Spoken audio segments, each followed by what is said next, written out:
Welcome to another inspiring episode of the Black Empowerment Hub podcast. I'm your host, Jacqueline Malone, CEO of Blind Resistance Clothing Brand, where our tagline, "For the Culture, by the Culture," represents our commitment to empowerment, sustainability, and uplifting underserved Black communities. Thank you for tuning in.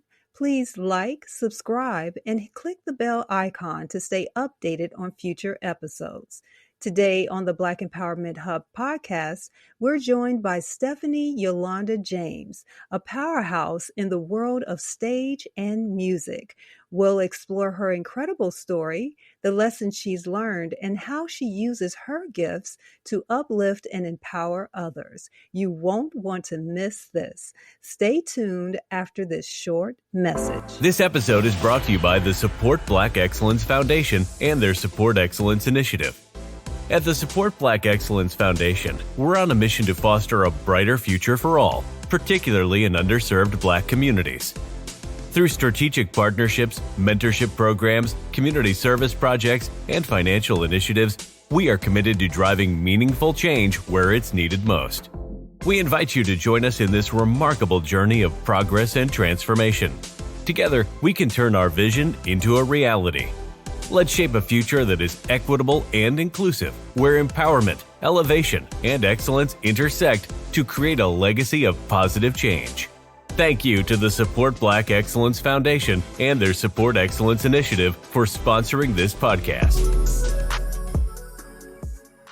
Welcome back to the Black Empowerment Hub podcast. Today, Stephanie Yolanda James is in the studio. She's a multifaceted artist known for her ability to bring characters to life on stage and move audiences with her soul-stirring gospel vocals. With a career spanning acting, singing, and ministry, Stephanie's journey is one of faith, passion, and perseverance. From delivering powerful performances to releasing inspirational music like "It's Time" and "Jesus Paved the Way," she continues to make an impact through her artistry and storytelling.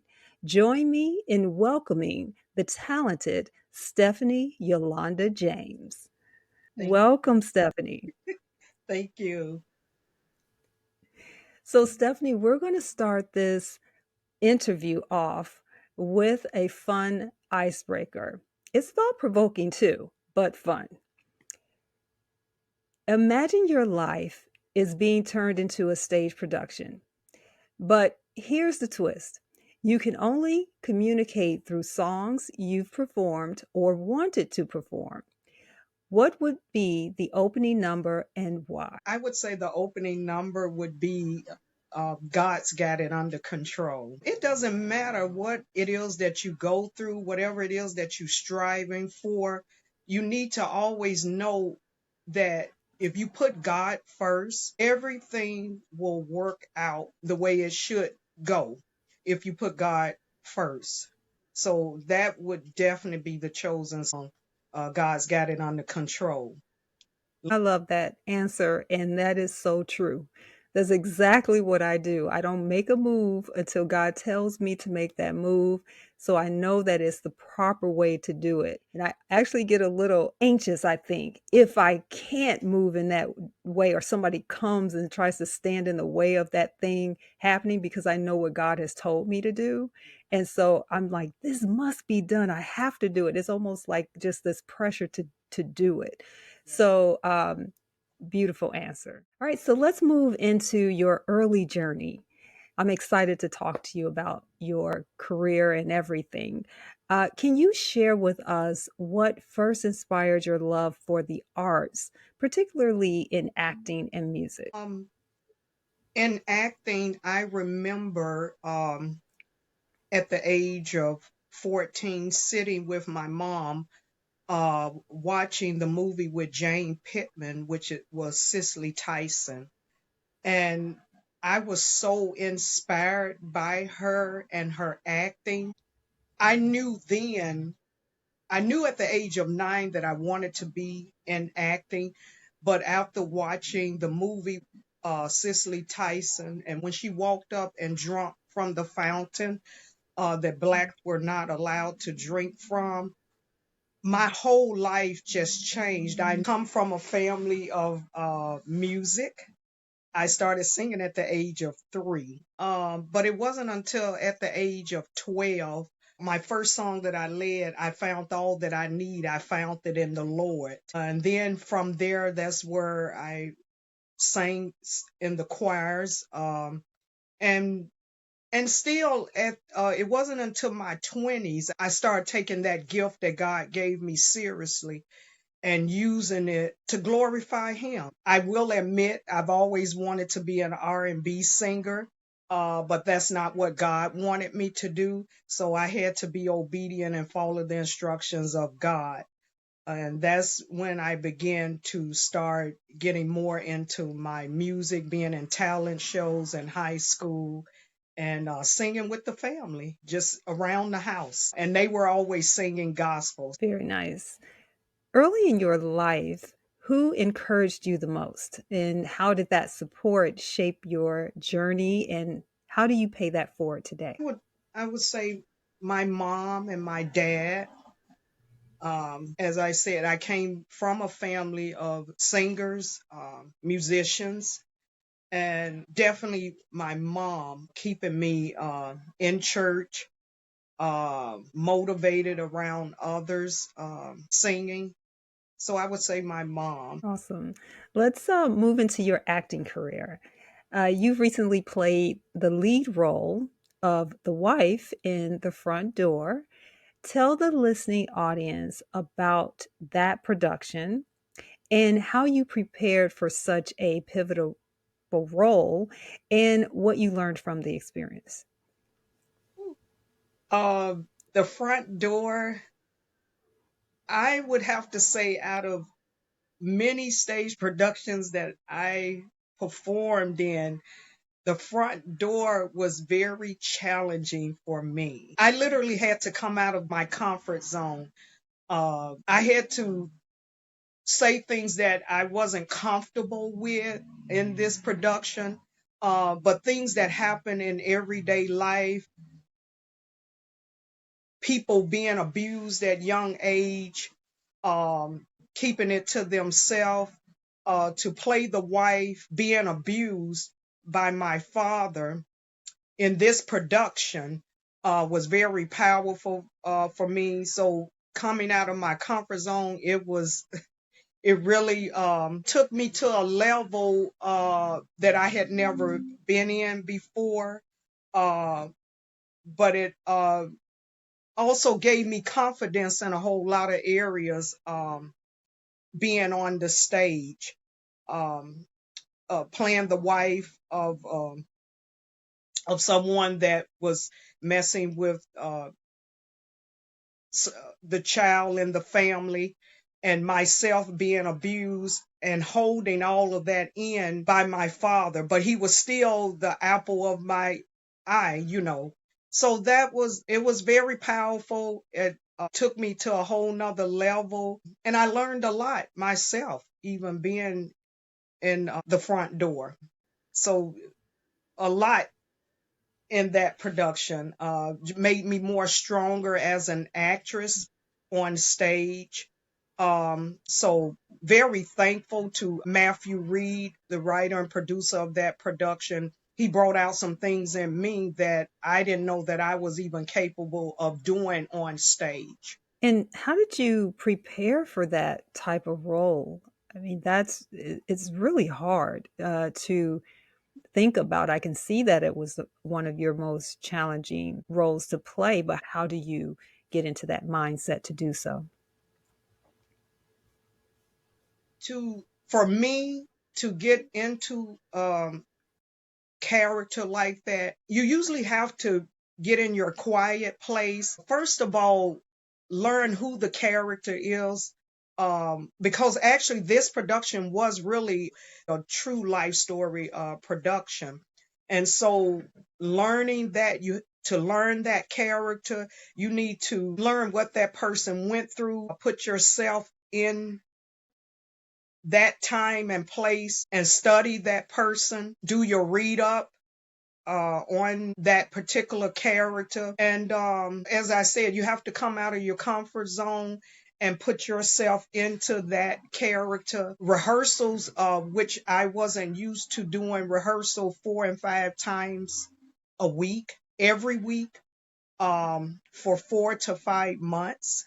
There were times it came very stressful. I'm going to be honest, there were times I felt like really walking away.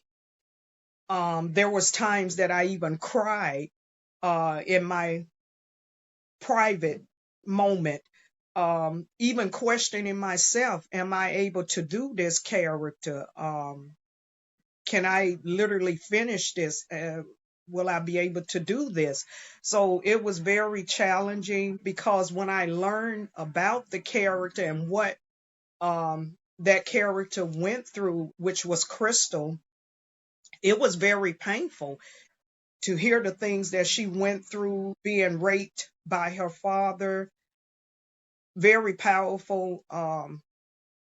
So you have to come out of your comfort zone and go into that zone and put yourself in her shoes of what she went through to be able to perform that on stage. So very, very powerful, very heartwarming.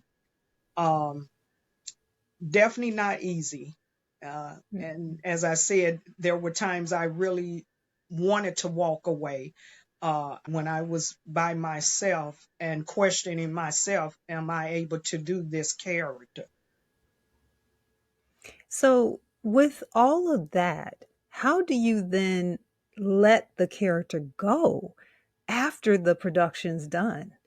How do you release all of that? Because that's really a tough thing to do. You hear about method acting and things like that. This is a tough one, that you don't want to bring this home to you and this Exactly. become part of your life, your journey. Yeah. So, how do you let that go? Um, Actually, it's, I can say for me, it's pretty easy. That's why it's called acting. You got to be able to, as well as get into the character, you need to be able to come out the character, because you should never let the character take over you.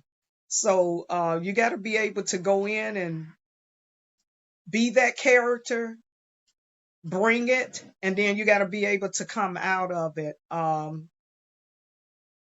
So, and my best answer to say is that's why it's called acting. You should never let it consume you, um, and take over you. You should be able to come out of it, as well as you need to go into it to perform it. So, Yeah, and I would think something such as that you played, you were probably thankful to let that go, to yeah, release that, because it was so hard to do those many times a month with rehearsals and constant. So very good, though. I'm glad that there was a quick release of that. So let's move on to your other roles. You've portrayed various supporting characters in productions like Jezebel and Leading While Bleeding over the years. How have these roles influenced your growth as an artist? when I look back, because I'm very hard on myself, um, as an actress. I learned what not to do, how I can better myself, what I could have done better from that last production. I try to improve on the next one. I could have did that a little bit better. I could have not did that. So I have learned a lot, even when I go on an audition. Okay, and stage and screen acting requires distinct approaches. So between the two of those, so what works for one may not necessarily translate to the other. So, with your experience in stage productions and commercials, how do you navigate the differences between the two? In 23, I did do my first commercial. Um, and actually, it was part of promoting a stage play production, which was called Jezebel. So I was part of the commercial part. And I enjoyed it. It was fun. I was very excited about it. It was very different, but I loved every moment of it. Yeah, because on stage, it's live. Yeah, It's that one shot. There's no absolutely. retakes. Commercial, I mean, that's film. You can retake it or cut, and if you flub something, you could redo it. And that camera work is very different, Yes, it is. from I think stage performance. So, but I can see how you enjoyed it. Do you like one over the other more? Because you've done a lot of stage, but would you prefer more of on camera work than stage?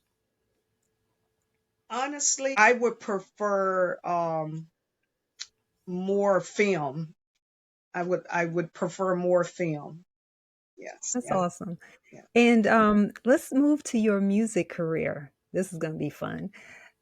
Your album, It's Time and Jesus Paved the Way, have potent messages. Can you share inspirational pieces from that project and what you hoped listeners might take away from it? It was during COVID when I wrote that. And when I think about the goodness of Jesus, it's time. Stop playing church. Stop playing. Um, you don't know the day nor the hour. Just like we're born, we have a day that we're born, we have a day that we're going to leave here, but we don't know that day. So I would recommend, and I'm hoping from that song, it's time, get your life together, get right with God. Um, Learn to love one another, learn to treat people right. Um, is so much hate in this world, and that's why a lot of time I'm always this person. Well, I'm at work, at church, I'm always joking and laughter and just kidding around because that's who I am. Life is short. You can be on the phone or you can be in person with someone, and the next hour, the next second, they're not here. So it's time to get your life together. Um, God is real. It's no joke. He is truly for real.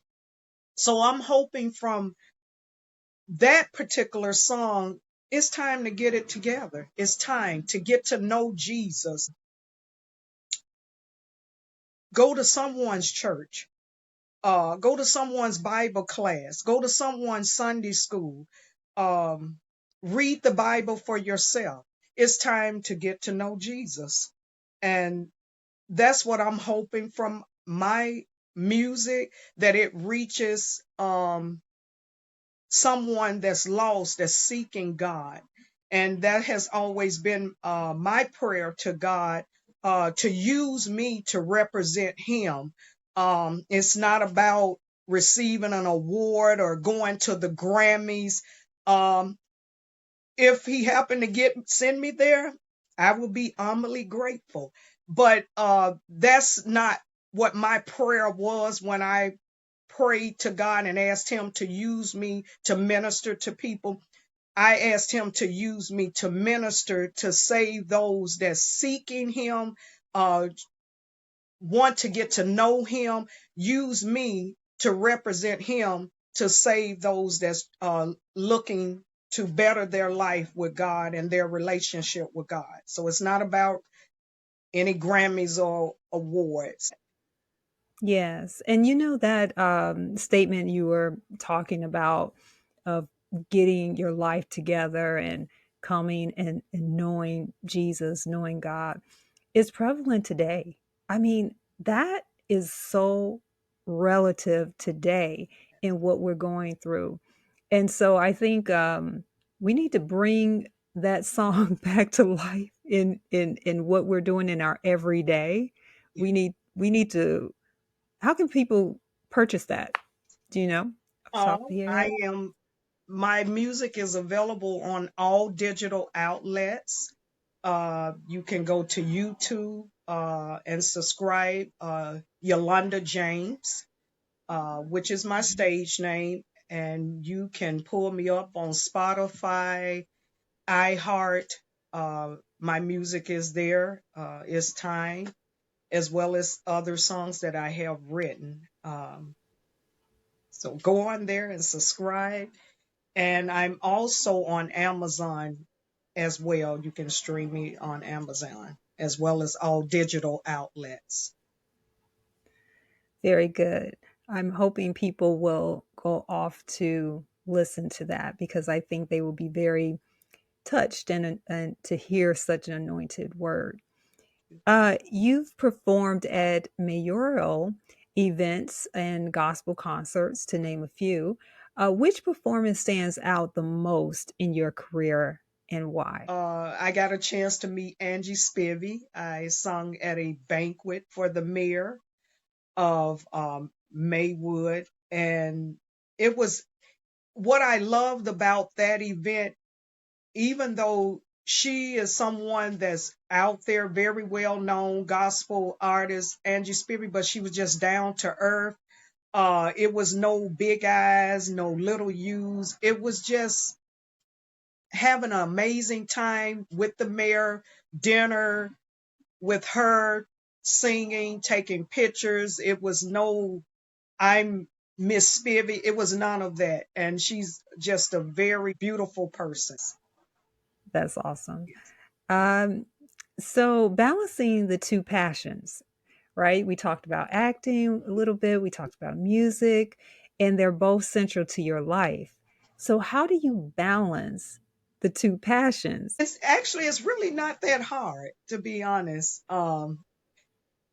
And an upcoming production that I auditioned for that will be coming out later, I was asked to sing and as well as acting. So actually, it's really easy when I'm asked to do both. So it's really not that hard. Just blessed by God to be able to combine those two together. So not as hard as it really sounds. It's not that hard.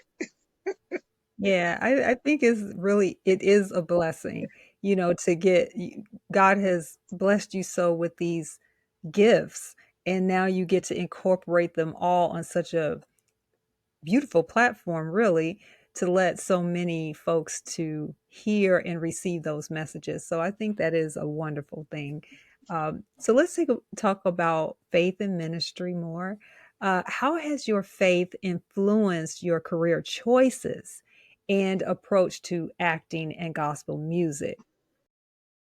I've learned as I've gotten older, there is nothing you can do without God.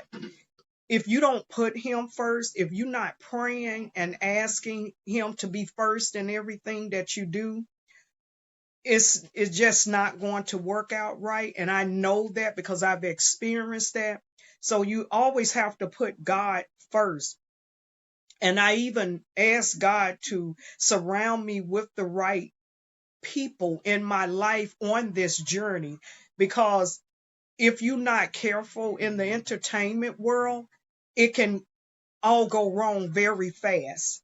So if you're not praying and asking God to surround you with the right people, the right film producers, the right directors for stage productions, and even in music, you have to stay prayerful and ask Him to guide you and surround you and put you in the right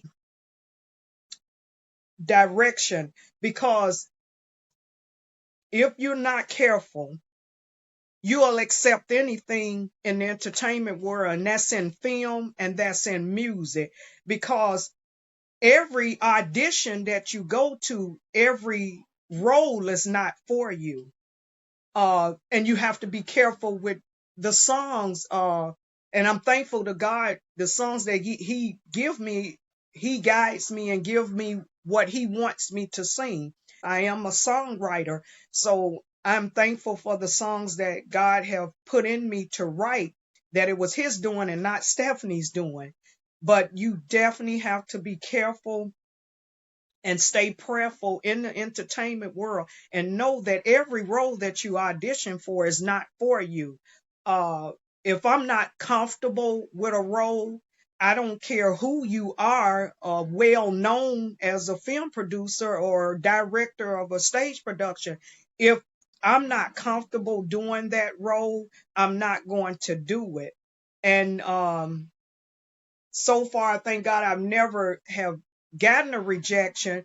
But even when you get rejected, thank God for it, because that might have not been what He wanted you to do. So you have to be careful with that. And I'm always praying, reading the Word, and asking God to just guide me in my decisions, um, because you can easily get caught up, and you're looking at who it is, and you find yourself in a situation that you can't get out of. Because, as they say, be careful what you choose to represent in the acting world, because once you do it, you can't go back. So you have to stay prayerful. I'm really glad that you stated that, especially for those that will be listening to this particular interview and wanting to be in film, television, music, that whole entertainment field, because it is a message of warning. Hmm. Hmm. That one must know before going into something. Hmm. You shouldn't just be excited to take everything. Oh, so and so offered me this, let me go do it. There might be Yeah, consequences. absolutely. They may just be dangling that carrot to get you into another Hmm. position that you don't want to be in. And never be so desperate. That's why you need to pray. Um, Mm. even with film, and that's what I want to get more into. Don't be so anxious that you will take any role, uh, doing anything, and then it's too late, you'll regret it. Don't always be so anxious. Be prayerful about what it is. Even before I go for an audition, whether it be stage production or film, pray and ask God, if this is for me, then it'll be your will, whatever it is for me. If it's not, then that was not what you want me to be a part of. So don't be so anxious, because yes, I want to do film, but don't be so anxious to just take every role, because every role is not for you. And there are some roles that you might want to say, oh, I wished I hadn't did that. I wished I had prayed about it. I wished I'd have not moved so fast. And I want to make a statement too on that. I know I said earlier that for people coming into or wanting to come into the entertainment field, but I have to mention that that's a message for the folks that have some years in the entertainment field as well. You have to take that same advice, because there's some individuals in entertainment that are making decisions today that Yes, are probably not the best decision to make. Don't yes, just take the offer just because it's the offer, or because they've given you a set amount of money yes, to come and do this thing, because the consequences behind that, you cannot take that back, just like you said, and absolutely. that's a horrible thing to live with. And make sure So you know when you audition, and even if you get the role, make sure you ask questions. Am I going to be doing this? Is this,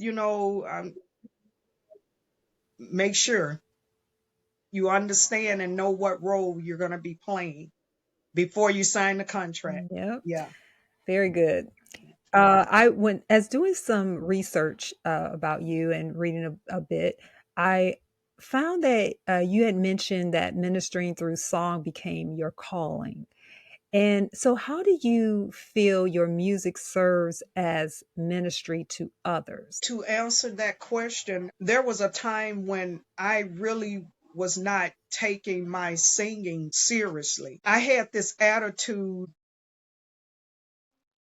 I wanted to sing when I felt like it, or if this certain person wasn't playing, the musician, then I wasn't singing. So God had to show me who was in charge. So for 6 months, God took my voice from me and I couldn't sing. Yeah, I didn't have a cold. I didn't have nothing. He took my voice from me for 6 months. And I said, okay, I understand, God. I understand where you're coming from. Got you. So after that, my voice started coming back. When I sing now,